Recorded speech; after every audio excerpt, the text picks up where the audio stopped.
Right. Good afternoon and welcome to the Liz Wheeler Show. I'm your host, Liz Wheeler. We are live on X, right here on X. We're live on YouTube. We're live on Facebook. We're live on Rumble. It is good to see everyone.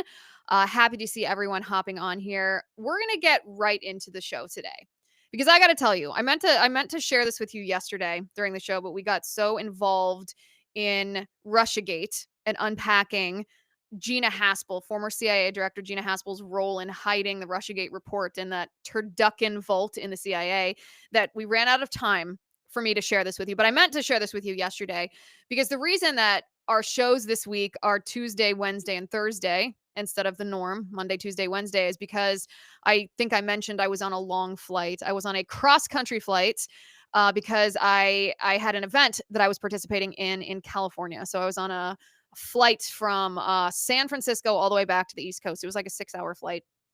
It was long. It was really long. In fact, on the way out there, our flight was delayed by 7 hours because we got onto the plane. And once we got on the plane, we were boarded, the doors were locked. We were about to head out to the runway and take off. And one of the flight attendants smelled smoke and burning. So these flight attendants are frantically sniffing around the cabin, trying to find the origin of the smell. And then the pilot started smelling the smoke and burning too. So at that point, we went back to the gate and they evacuated the plane. They kept us just on the jet bridge for a few minutes, probably like 40 minutes. It was super hot on the jet bridge because they didn't want to have to actually deplane us and have us go through, the entire boarding process with everyone with their tickets all over again. They even had us leave our stuff on the plane for a time while we were on the jet bridge. But then after they had sniffed around the cabin, they couldn't find the origin of the smell and they continued to smell it. Then they had everyone get their stuff and deplane. And we waited in the terminal. I kid you not, I timed it for 7 hours before we took this flight. And listen, I'm actually very grateful for these flight attendants and this pilot because they had the mechanics come in and search on the plane. What on earth was smelling like smoke and burning? I mean, that's a really frightening thing in this day and age with the simultaneous fear that I think we all feel, whether we admit it or not, about our planes being bombed, combined with the fact that there's been so many aviation accidents, whether it's from DEI or air traffic control issues or lack of updates to short staffing on planes. There have been so many accidents that I feel like we're all a little on edge flying, just waiting for something to happen.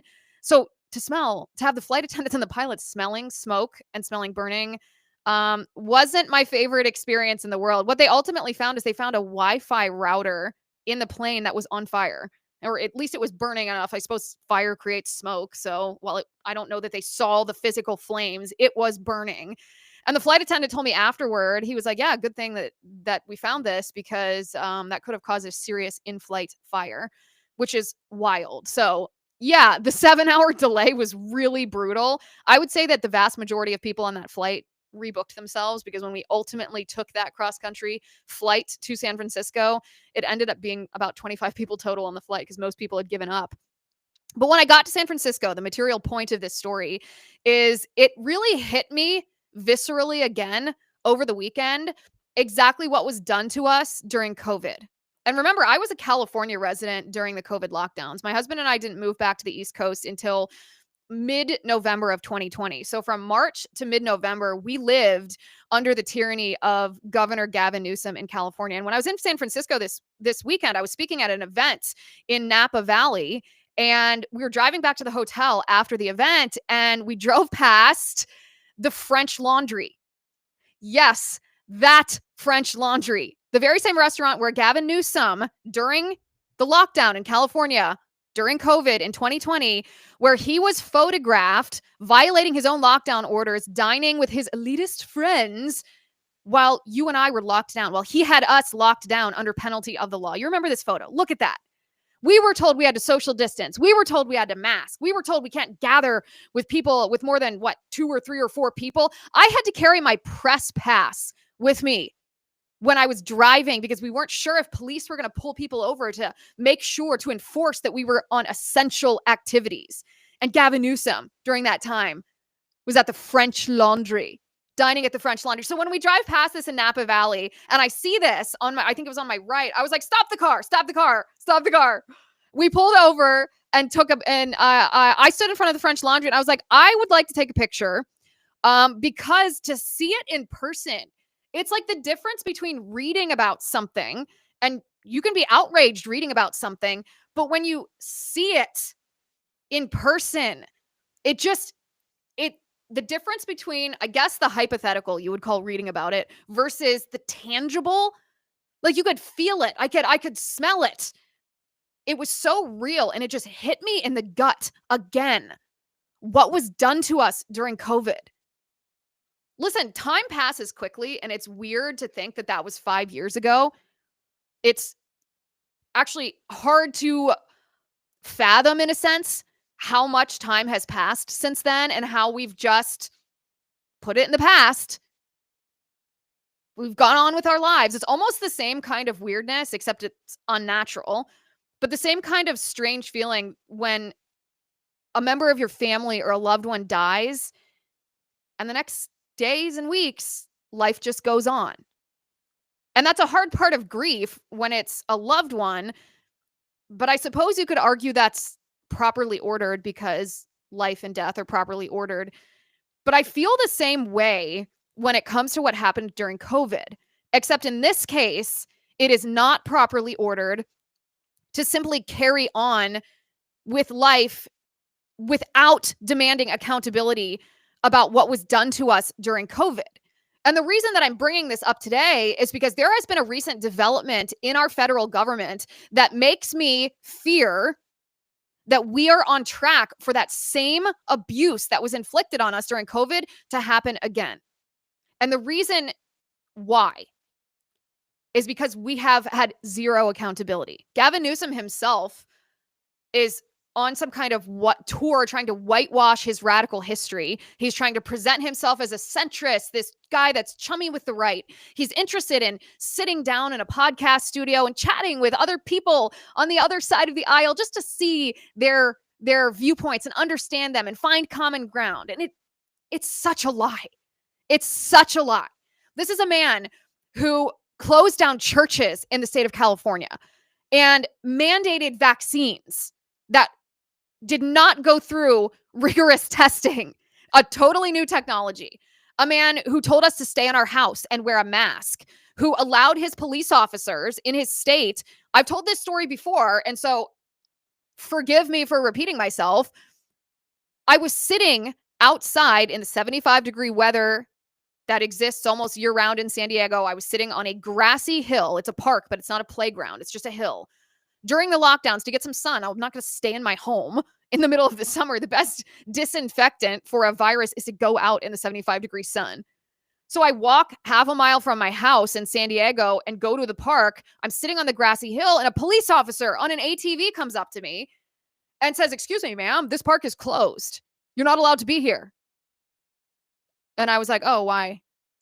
And he's like, "Well, it's a violation of social distancing." And so I look to my left, look to my right, look up the hill, look around, and I say, "Sir, with all due respect, the only person within about 200 yards of me is you." And nonetheless, I was forced to leave the park because that was the rule. That was the law in California. You weren't allowed to go to a public park in the middle of the 75-degree weather in the summer because Gavin Newsom was locking down the state. There's been zero accountability for this. He has the audacity to think that he can run. I mean, he's going to run for president. That's what he's doing, unquestionably. He's not only still the governor of California, he thinks he's going to run for president. There's been zero accountability. He should be charged with crimes. And so should Dr. Anthony Fauci.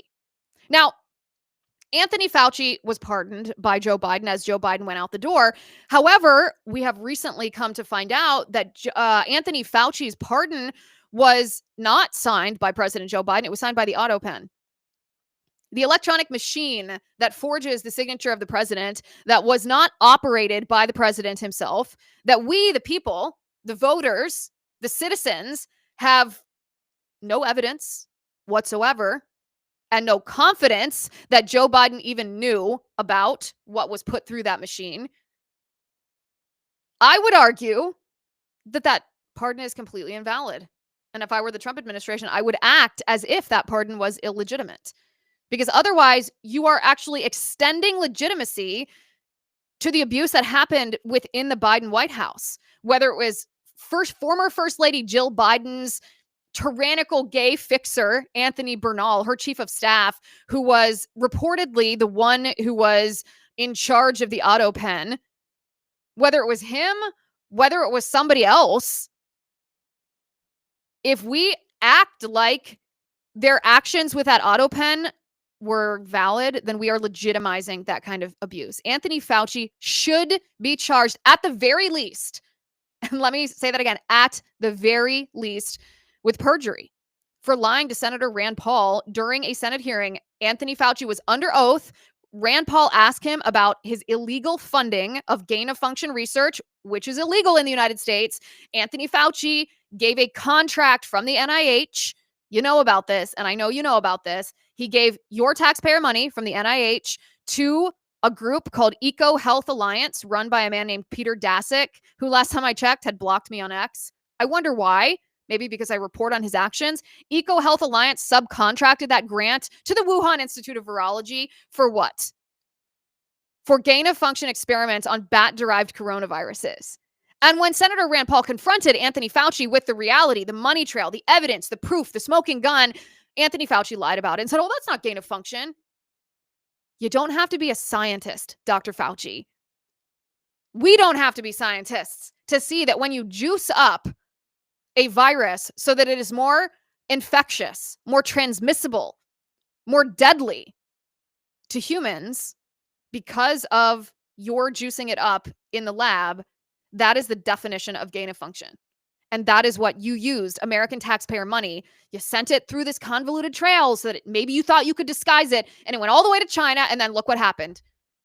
COVID-19 came out of that Wuhan lab. And listen, there's a phrase that's been going around lately. It's actually been going around mostly related to Russiagate, when I and others have asked the question, okay, what are the specific statutes that Obama and Brennan and Comey and Gina Haspel and all the rest, what are the specific statutes that they should be charged under? Like, what specific crimes? And when you ask this question, there's this phrase that's being repeated by a lot of different people, up to and including even Tulsi Gabbard. I'm not a lawyer. I'm not a lawyer. Well, okay, I'm not a lawyer either, but that doesn't mean you can't understand what crime has been committed and how that person could potentially be charged. And I hate this phrase. Nonetheless, I'm going to use it today. I am not a lawyer. When I say this, I would charge Anthony Fauci with something to the effect of crimes against humanity. Not just perjury. The perjury is the easy one. That's like getting Al Capone for tax evasion. That's easy. Get him on that. Great.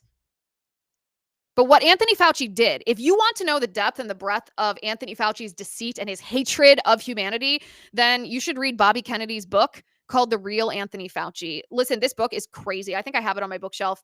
It's 900 pages long. 900 pages. So you look at it and you're like, what? This is going to take me a year to read. It took me 1 year. Whenever it was published, I read it. I think it was in January. It took me the entire month of January to read this book.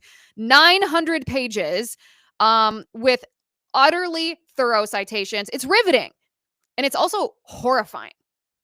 Because Anthony Fauci's corruption and his abuse of humanity in order to profit himself both with money and with power, it is not something that was isolated to COVID.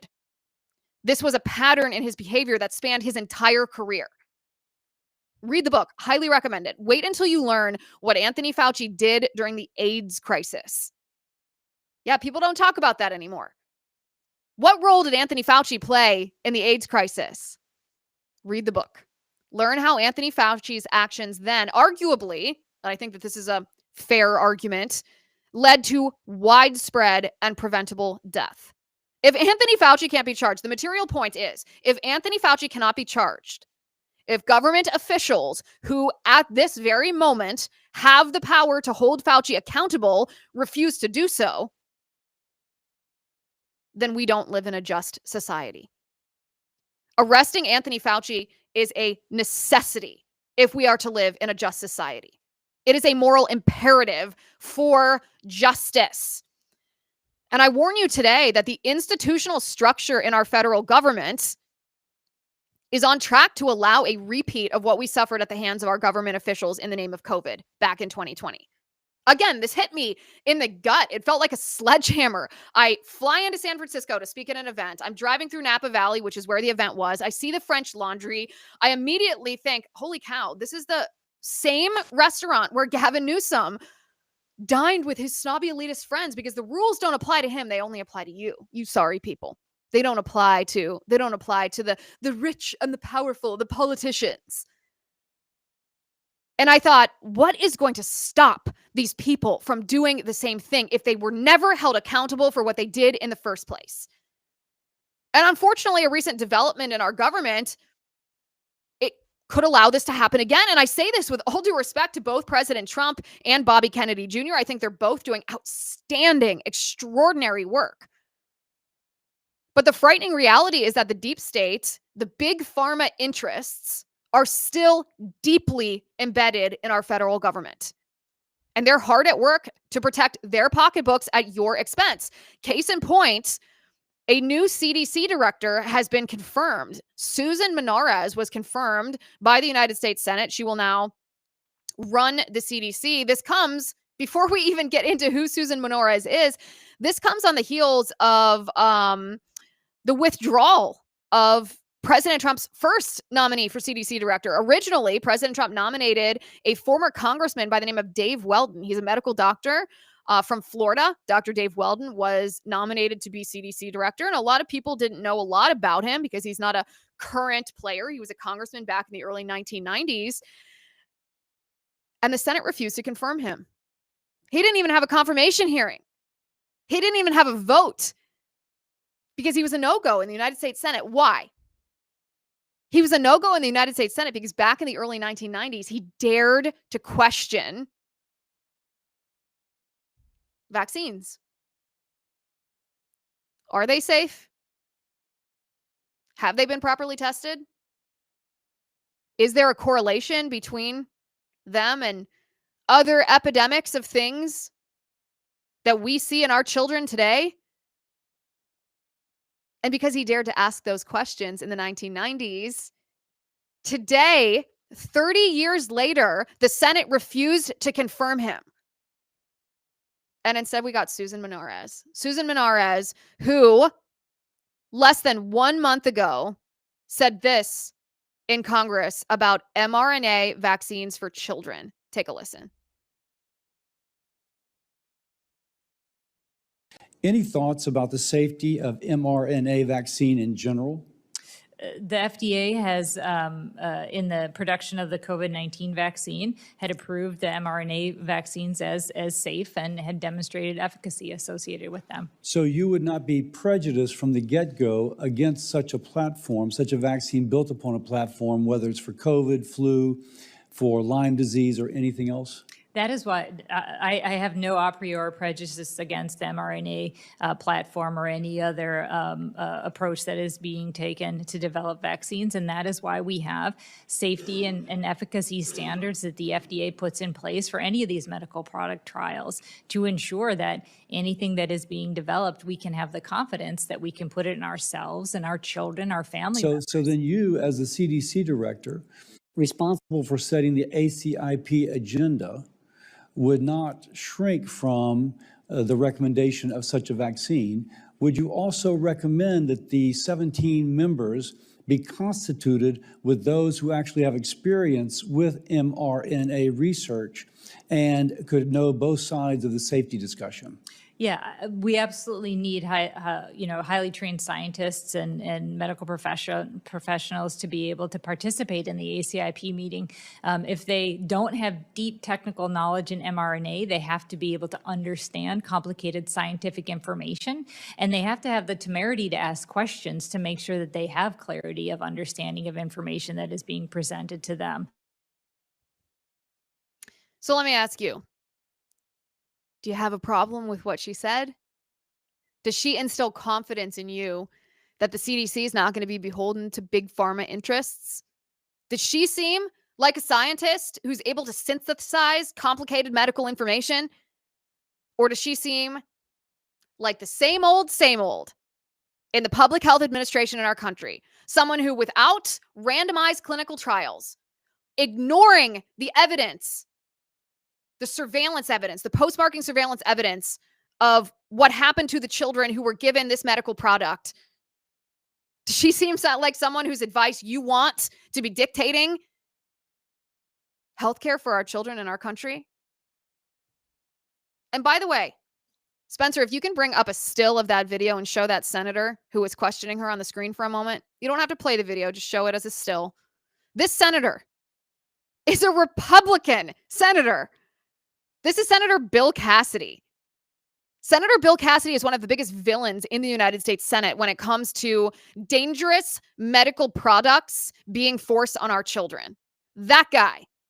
Senator Cassidy, along with Senator Susan Collins of Maine, are single-handedly responsible for torpedoing Dr. Dave Weldon. They're the ones who refused to vote for him. They're the ones who said they would vote against him. They're the ones you can thank for Susan Monarez being confirmed as CDC director, because they are in the pocket of Big Pharma. And this is what infuriates me about the representatives in the House and the senators in the Senate that we vote for to send to Washington, D.C. on our behalf. They do not represent us. And I don't understand why these are the people that we send. Because to think that Bill Cassidy on that screen, along with Susan Collins, two people who don't have small children, whose children are far above the age of the children who are suffering from the epidemic of chronic disease that our children are currently suffering from. They have no personal experience with this. But you know what they have personal experience with? Big Pharma money. Senator Rand Paul, to his great credit, questioned Susan Monarez about COVID and what her views are on the origin of the COVID virus and the implications of COVID lockdown policies. This is how that exchange went. Take a look.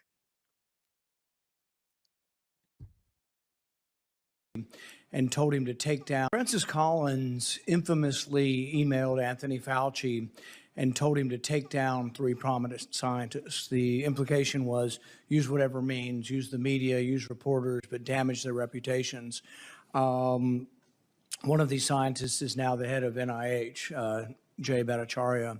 Do you think that was an appropriate use of his office?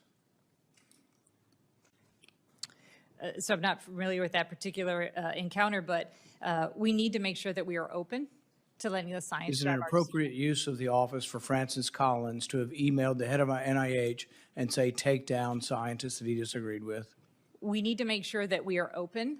It's sort of a yes or no question. Is it an appropriate use of office? Because the question goes to you, is it an appropriate use of the office to email other government scientists and say take them down? Take down these people that are disagreeing with us and have a different opinion? It is not something I would do. I welcome an open and honest debate and scientific discourse. Disappointed that we don't get a little better answer from that. You read OSTP 2015 to 2016.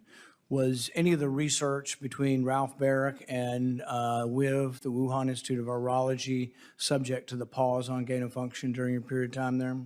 I don't know the specific details of that, but all federally funded research that met the standards of gain of function should have been paused under that gain of function pause. Right, but several were granted exemptions. Are you aware of an exemption that was granted to the Wuhan research? I am not aware of that. Do you believe that the research that was being done over that period of time and subsequently was gain of function research? I haven't had an opportunity to look at the research, but I share your concerns about gain of function. There's about 10 research. books written about it. I mean, we've been talking about it. 15 million people died. You're going to be in charge of infectious disease. You know, you'd think you might have an opinion on, where this came from and what happened. Let me tell you how you can tell when a nominee is sitting before the United States Senate during a confirmation hearing. Let me tell you how you can tell whether they're a good person or whether they're corrupt. If they answer, I don't know. I don't know. I don't know. I want you every time a nominee answers with, I don't know. I don't know. I want you to think of James Comey's face. I don't recall. I don't recall. I don't recall. He's a liar. The answer to Senator Rand Paul's question is obvious. And again, you don't have to be a medical doctor, which Susan Monarez is not. Not disqualifying, but worth noting. You don't have to be a medical doctor, nor do you have to be a scientist to understand that what was happening at the Wuhan Institute of Virology was gain of function. And if you are afraid to say that in front of the United States Senate, if you are unsure about it, or if you are corrupt and don't want to anger your big pharma benefactors, then you should be nowhere near the CDC. Imagine saying, I'm unaware of this. I don't believe it. I don't think that she is simply unaware of it. I think she doesn't want to talk about it because she doesn't want to be polarizing, because she wants to continue the status quo at the CDC. I hope I'm wrong. I hope we do an episode in like a month and I was like, oh, this girl is Maha. But do we have any evidence of that? Do we have any indication that she shares our viewpoint on medical safety and medical freedom and the necessity to eradicate the corruption between big pharma and big government? This is a woman who was in charge of a program called ARPA-H. What the heck is ARPA-H? ARPA-H is the federal government's version of DARPA. DARPA is the military program in charge of developing bioweapons. ARPA-H is a federal government agency that's essentially tasked with the same thing. The amount of corruption that flows through DARPA is like the level of corruption that's flowed through Anthony Fauci. Susan Monarez was in charge of ARPA-H. She's also a big proponent of having citizens wear wearables to track all of their health data. I don't think we want to live in a society where there's more surveillance. Why? Because the more surveillance, sure, it's fun to look at the stats on your Fitbit or your Apple Watch. That's entertaining, especially probably for everyone, but especially people who are numbers minded or want to use it for workout. It's entertaining. I do it sometimes. But the idea that the government wants to track that, or your doctor or an insurance company, you know what that reminds me of? It reminds me of the Chinese Communist Party social credit score system, where you are rewarded or penalized based on your behavior. And I don't know about you, but I don't trust the government enough to give them information about my health, because I know, based on what happened 5 years ago during COVID, that they, given the opportunity, given the power, will abuse that power, and I will be the victim. You will be the victim. And the saddest part of all of this is we could have had Dr. Dave Weldon at the CDC. We could have had a man who was unafraid of the medical establishment, who was a scientist enough to exercise intellectual curiosity and ask a question, who noticed that our children are hurting and actually wants to find out the reason why. But thanks to Senator Susan Collins and Senator Bill Cassidy, now we have Susan Monarez. We are watching the institutional structure in our federal government be built to once again abuse us. I hope I'm wrong. I pray that I'm wrong, but I don't think I'm wrong. And my message to the new CDC director is, we in the Make America Healthy Again movement, we're going to be watching you very closely. We're going to be watching your every move, and we're going to hold you accountable, because we will not be abused again. There are deep state actors in other agencies in the federal government as well. I am, yeah, it's a real light and positive, a real optimistic show. Listen, I actually don't view this type of warning as pessimistic. I don't view this as something, depressing or heavy. I view this as, the reason that I view this work that you and I do together as optimistic is because it makes a difference. When we raise our voices together, it actually does impact policy. It impacts politicians and their decisions. It impacts the actions of the federal government. It impacts whether these nominees are confirmed, and it impacts their actions when they're leading these federal agencies. So the more we understand the risks and the louder our voices are, the better we are able to hold them accountable, and the more impact we have ultimately on the outcome of policy in our nation that impacts us. And I view that, that's an incredible gift. If that is not a part of the self-governance of our nation that we were promised by our founding documents. I don't know what is. And I am so proud to sit here with you and do this every day because medical freedom is important to me. It means that you and I get to decide what's best for your health. It's why I'm so happy to partner with All Family Pharmacy, who is a sponsor of today's show.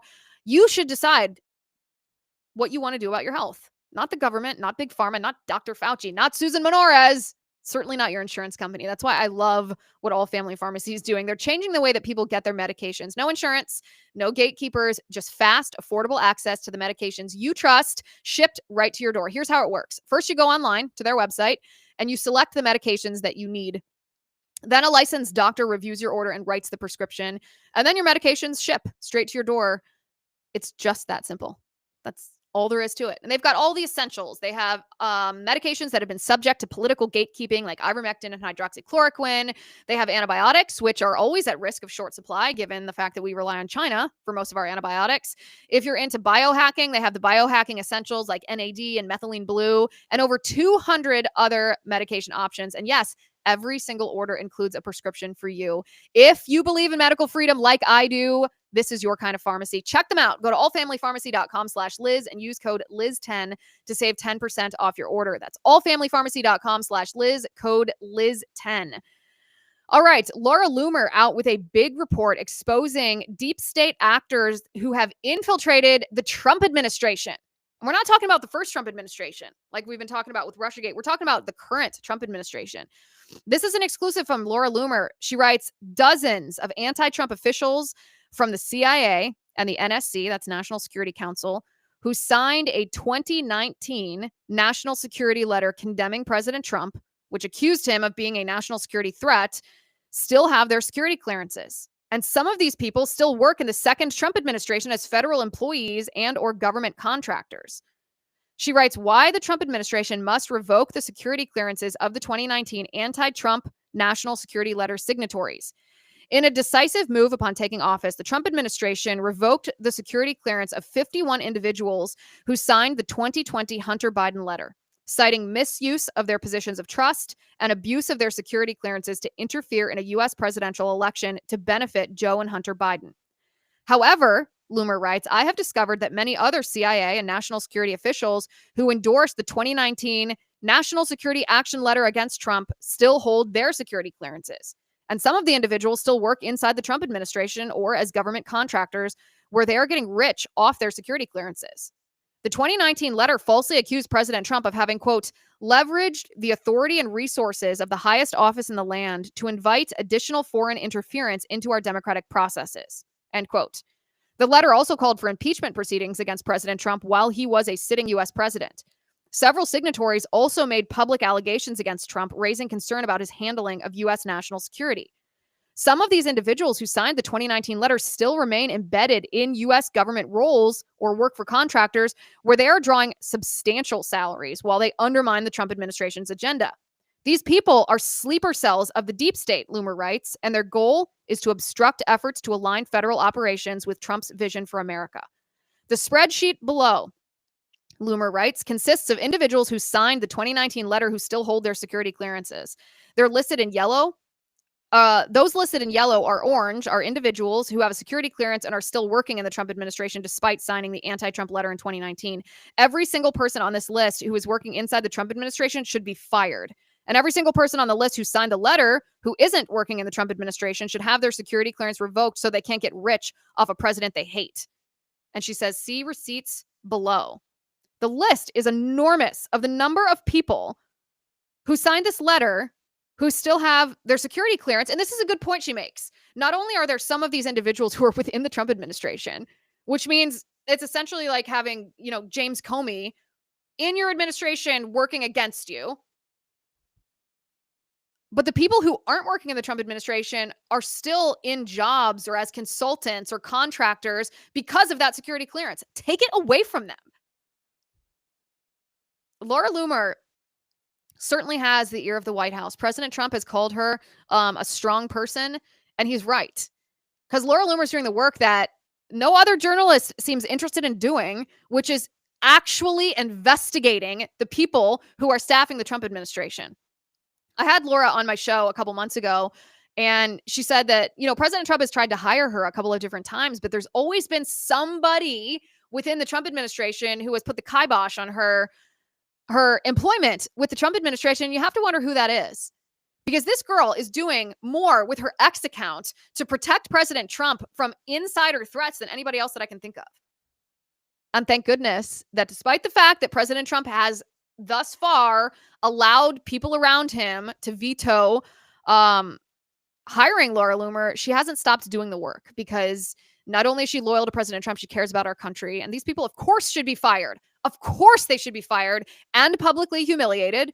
And those who aren't working for the Trump administration but who signed this letter should have their security clearances revoked so they can't profit off of it. Good work, Laura. Extremely good work. In a sense, I would actually hate if the Trump administration did hire her, although I think they should, because she does so much good on her X account, exposing, being an actual journalist and investigating and exposing corruption, that I fear we would lose some of that if she was actually inside the Trump administration. All right. A horrifying story went viral on X over the weekend. A gay couple from Pennsylvania bought a baby. They went through the surrogacy process where they created a child and they purchased the egg of a woman, and one of them donated sperm. They created this child in a petri dish, and then they hired another woman. They rented her womb to carry this child, and then, they paid for this. So they bought this baby. And this is the video that went viral of these two gay men holding a cupcake with a candle and holding their baby. I want to show you that video first. This is what went viral on social media. We're going to pull it up here on the screen in just a second so that you can see these two gay men who have purchased this baby. And then I will tell you the additional element to this story. The additional element to this story is that, and you'll see this. I want to show you this video first. I want to show you this video. We're going to bring it up here in just a second. This is happening in Pennsylvania, by the way. You got it? All right, we're going to bring this video up. A gay couple in Pennsylvania. Yeah, there you go on the left. You see them. Two gay men, and they're holding an infant. They're holding a cupcake, blowing out the candle. Well, the gentleman on the right, or I shouldn't even call him a gentleman, the man on the right is a convicted sex offender. He's on the sex offender registry. He's a tier 1 offender because he committed sexual abuse of children. His name is Brandon Keith Riley Mitchell. He's a sex offender, a child sex offender. And he was allowed to buy a baby boy. So let me get this straight here. Child Protective Services will arrest homeschooling parents because they declined a vaccine for their children. But a gay child sex offender is allowed to buy a baby boy? How are we as a society allowing this to happen? Listen, I mentioned earlier in the show that I spoke to a group out in California over the weekend. And one of the things that we talked about was the fact that those of us on the right, meaning the right side of the aisle, we have fallen prey to this idea that our nation and this is both government institutions and our civil society is supposed to be morally neutral. We've fallen prey to the idea of neutrality.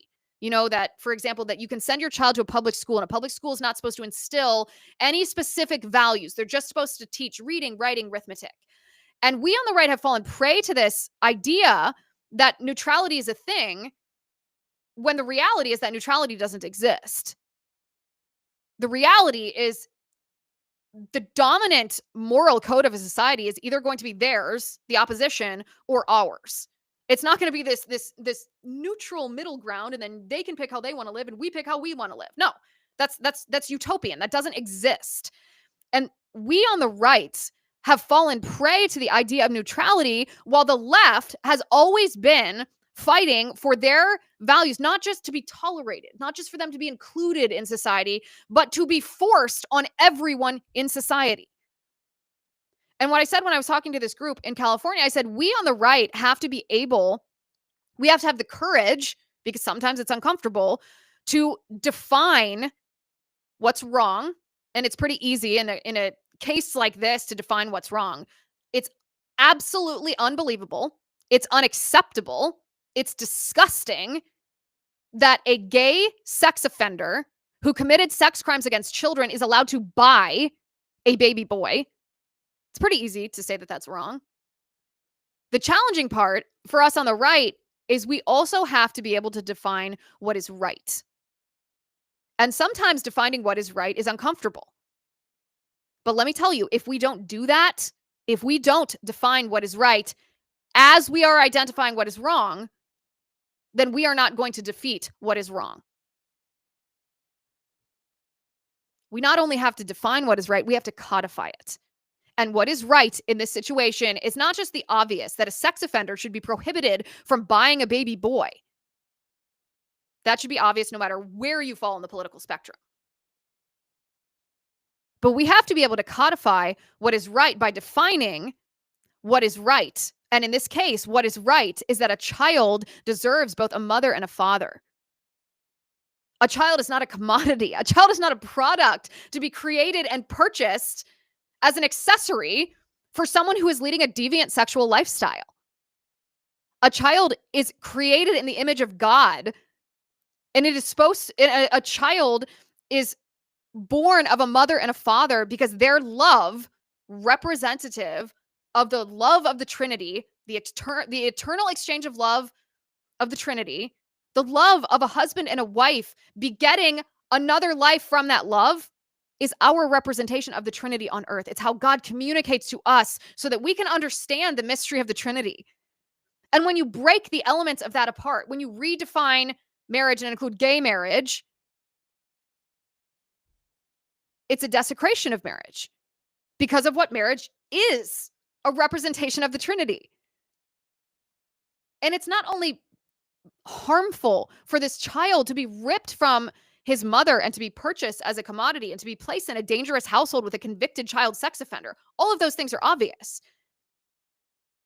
It's unjust for this child to be deliberately ripped from his properly ordered place in a nuclear family. If we want a flourishing society in our country, we can't just point out and condemn what is wrong. We should do that, but we have to set our discomfort aside and speak the truth in love. That a baby boy, just like a baby girl, deserves a married mother and father. And it is unjust, it is immoral to deliberately, willfully, selfishly create a situation where that child is deprived of what he or she is owed. And we can't just say it. We have to codify it. All right. The most thought-provoking post that I've read on X today. Let me back up a little bit. Remember a month ago when Senator Ted Cruz went on Tucker Carlson's show and the two of them had that heated, passionate debate about Israel? This was a day or two prior to President Trump bombing Israel's nuclear facilities. It's actually wild to me that was, like a month ago? Because it was, World War III is going to happen. And then people have completely moved past it because it was the 12-day war. It's over. World War III did not happen. We weren't attacked by nukes. And people don't even think about it anymore. Well, during that very heated, passionate, sometimes petty and personal debate, though I, at the time, said, and I stand by this, I kind of enjoyed watching it, Senator Ted Cruz responded to Tucker Carlson's question about his support of Israel. Cruz responded with his reason for why Christians should support Israel. And this is what Ted Cruz said. He got a lot of backlash for it. This is what he said. Where does my support for Israel come from? Number one, because biblically we're commanded to support Israel. But number two... Hold on. I'm not holding on. Hold on. You're a senator, and now you're throwing out theology, and I am a Christian, and I am allowed to weigh in on this. We are commanded as Christians to support the government of Israel? We are commanded to support Israel. And what does that mean, Israel? We're told those who bless Israel will be blessed. Hold on, define Israel. This is important. Are you kidding? This is a majority Christian country. Define Israel? Do you not know what Israel is? That would be the country you've asked like 49 questions about. So that's what Genesis, that's what God is talking about. The nation of Israel, yes. And so is that the current borders, the current leadership? He's talking about the political entity called Israel? He's talking about the nation of Israel. Yeah, nations exist, and he's discussing a nation. A nation was the people of Israel. Is the nation They're the God's descendants of referring Abraham. to in Genesis, is that the same as the country run by Benjamin Netanyahu right now? Yes. It is. Okay. And by the way, it's not run by Benjamin Netanyahu as a dictator. It's a democratic country that elected. He's the prime minister. Right. What? But just like, America is the country run by Donald Trump. No, actually, the American people elected Donald Trump. The same principle This is there. silly. I'm talking about the political entity of modern Israel. Yes, and that is You believe Israel. that's what God was talking about in Yes. Genesis. I do, but That country's existed since when? For thousands of years. Now, there was a time when it didn't exist, and then it was recreated just over. I think most people understand that line in Genesis to refer to the Jewish people, God's chosen people. That's not what it says.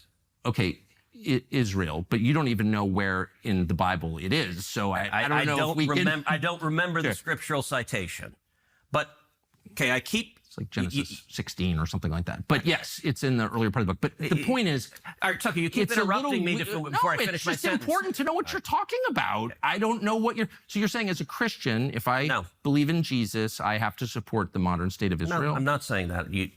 I'm explaining for me what my motivation is. But okay, so I'm just trying to understand. You said God tells you to support the modern state of Israel in the Bible, in some place in the Bible that you heard about, but you don't know where it is.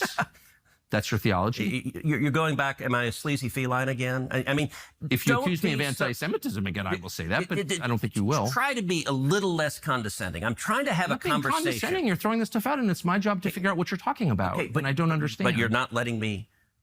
Okay. I'm sorry. I want to be polite. That is, for me, a personal motivation. But I also, what I was about to say, I don't believe my personal faith, not everyone who I represent is a Christian. It's not an argument for me to give that we should do this because of my faith. And so as an elected official, I don't give that as the reason we should support Israel.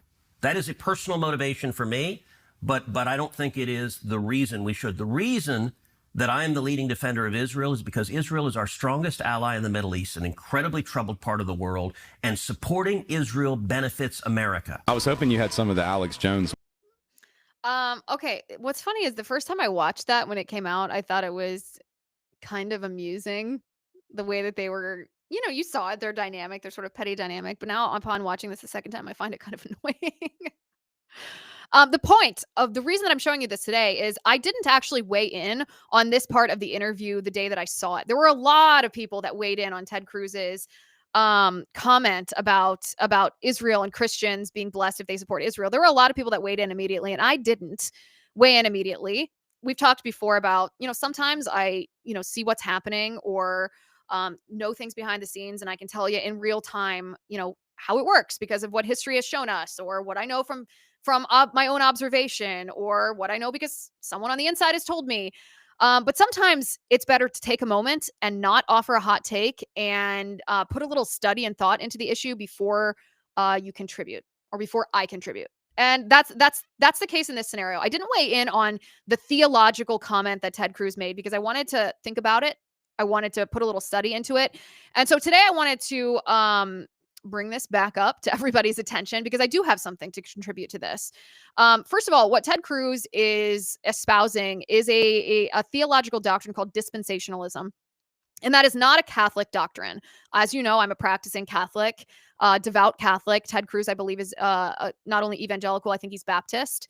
And this is an area that Catholics and Baptists strongly disagree on. This is not Catholic teaching. And so what I wanted to do today was offer an alternative viewpoint, if you will. I want to read to you a post from a Catholic apologist named Joshua Charles. He's been on the show before. He's a friend of mine on X about this topic specifically, about who is Israel, about God's chosen people. And I want to read it to you.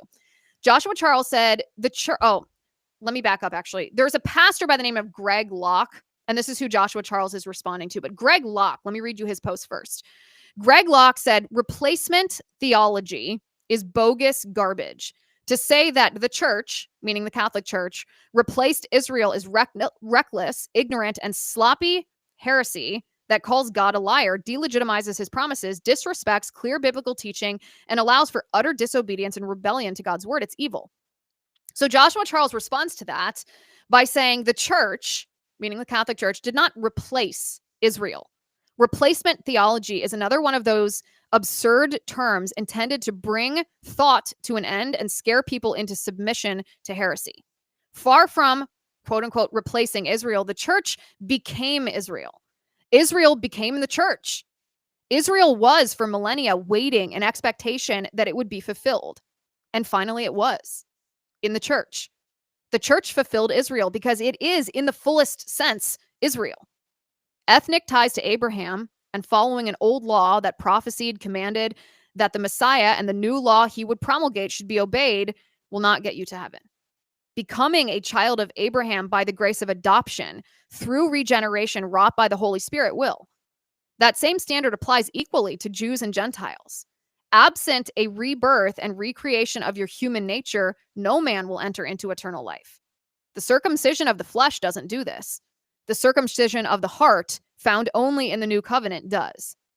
Jews are not only welcome in this church, toward which Moses and their entire national existence pointed prior to Christ, they were its foundation. All the promises to Abraham are fulfilled in Christ, and thus in his body, the church, in which the dividing wall between Jew and Gentile has been destroyed forever. The two are now one through the Messiah. No replacement, fulfillment.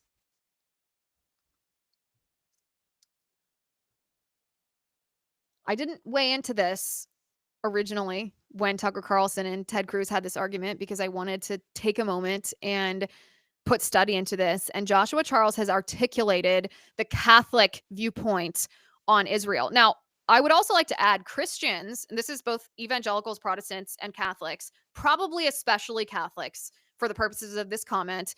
Catholics feel kinship to Jews, incredible kinship. We feel that Jews are our extended family because of exactly what Joshua Charles articulated. We don't feel that we are a separate denomination the way that we feel that Muslims are a separate religion, or that Mormonism is a separate religion, or even that Protestantism is a separate denomination. Christians, Catholic Christians, feel a kinship to Jews because our religious doctrine is the fulfillment of the Jewish religious doctrine. The Jews were promised a Messiah, and we believe Jesus is that Messiah. And we as Catholics see such deep beauty in Jewish religious practice because our worship, our sacrifice, the Mass, the Eucharist, is rooted in Jewish religious tradition. And so, as I said, we feel this kinship because that's how we view ourselves. We don't view ourselves as enemies. We don't view ourselves as different religions. We view ourselves as the fulfillment of the Jewish religion. Now, you could argue that in and of itself isn't enough to justify political support of Israel. And you may be right about that. You could make that valid argument. I myself support Israel as our ally because it makes sense in the Middle East. We need a free country in the Middle East. We need an ally against radical Islam in the Middle East. And Israel's been that ally to us. I also, as a Catholic, want the holy sites. I mean, Israel's the Holy Land. It's where our holiest in the Catholic religion, in the Christian religion, our holiest sites are in Israel.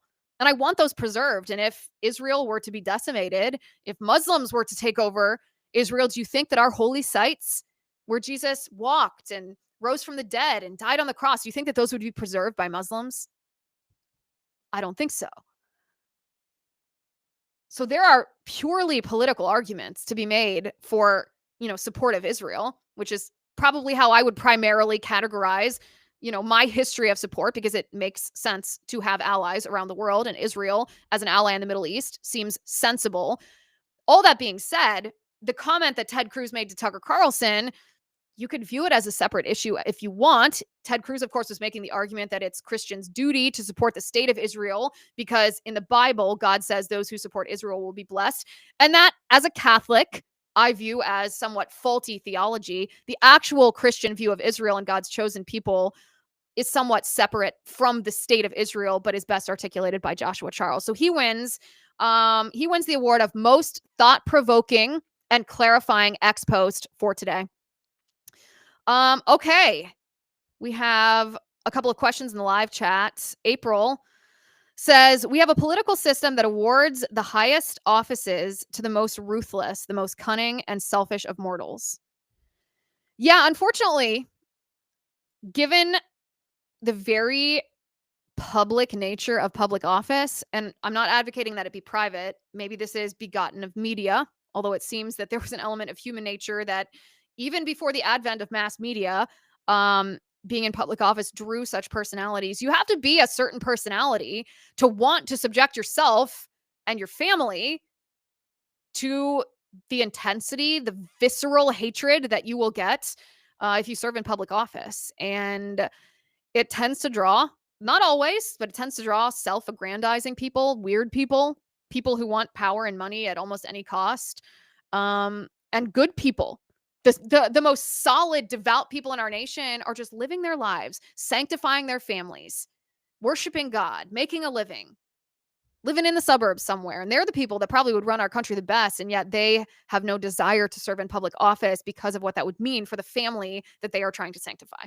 So yeah, it does. It draws the most ruthless, the most cunning and selfish of mortals because they know it's a quick way to self-idolatry. Seeker8955 in the live chat says, we've completely lost our way and our minds allowing homosexual adoption. We have, and it's difficult to say. I think it's a challenging truth to speak because who among us doesn't know someone who has same-sex attraction? Who among us doesn't know someone who is engaging in the homosexual lifestyle or in a homosexual relationship? And most of us like these people. Maybe it's even people in our family. We love them. And it's difficult to confront someone with their sin when that sin is so personal that it could cause a divide in your relationship with them. And I think we all feel that. And we have grown cowardly out of a misplaced idea or a misplaced application of what we think is kindness or love, but it's not. We've grown somewhat soft in articulating the truth to the people that we love because that truth might be uncomfortable. And we are seeing some of the result of that in our culture today, where we're seeing things that are just horrifying, like a gay sex offender who literally created and purchased a baby boy, not only commodifying the womb of a woman and ripping this baby away from his mother, but allowing a baby boy to be in the home of a gay man who's on a sex offender registry list. This offends the sensibilities of not just those on the right, not just those who might have religious objections to the redefinition of marriage or the desecration of marriage. This offends us in our deepest, innermost being. It offends us at the level of natural law, and we should listen to that. We should let the Holy Spirit guide us back to bringing truth into our society, even if that truth is uncomfortable. And I don't want to preach to you. You see this, and this is the reaction that you have because it's so. My heart breaks for this child. I've actually spent a great deal of time praying for this child and for the protection of this little boy because he needs it. And I encourage you to do the same. All right. We will be back same time, same place tomorrow. Remember, this week we have shows Tuesday, Wednesday, Thursday. So we will be back tomorrow, 1 p.m. Eastern. Set your alarms. Make sure you're subscribed. YouTube.com/Liz Wheeler, X.com/Liz_Wheeler. Make sure you click that bell so you're notified when we go live because you don't want to miss the guest that we have for you tomorrow. Thanks for being here today during this live stream. Thanks for watching. Thanks for listening. I'm your host, Liz Wheeler. This is The Liz Wheeler Show.